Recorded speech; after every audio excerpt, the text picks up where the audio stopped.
سوال ہے کہ آدھی آستین والا کپڑا پہن کر، مثال کے طور پر آدھا بازو ہے، کرتا قمیض پہن کر نماز پڑھنا کیسا ہے؟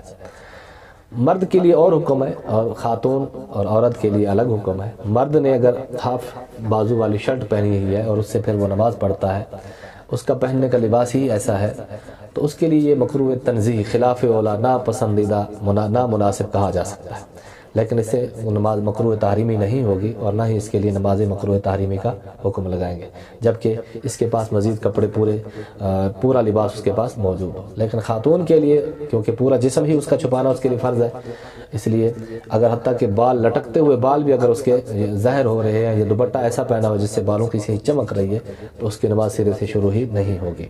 ہاں اگر اس نے ہاف بازو والے کپڑے پہنے ہیں، اس کے اوپر بڑی چادر لے لی اور رکوع اور سجدہ کرتے ہوئے اس کا کوئی ہاتھ وہ عضو وغیرہ ظاہر نہیں ہوتا، تو البتہ اس کی نماز ہو جائے گی۔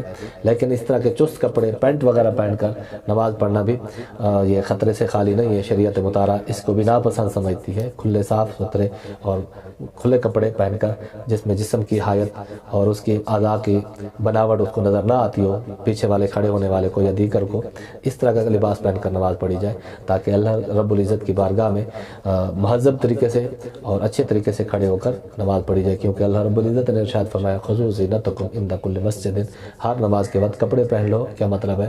زینت اختیار کر لو، یعنی ایسا لباس ہو جو دیکھنے دیدہ زیب بھی ہو اور اچھا بھی ہو، اور اللہ کی بارگاہ میں کھڑے ہو کر اس کو نماز پڑھتے ہوئے ایسا کپڑا زیب تن کرنا چاہیے۔ واللہ تعالی اعلم بالصواب۔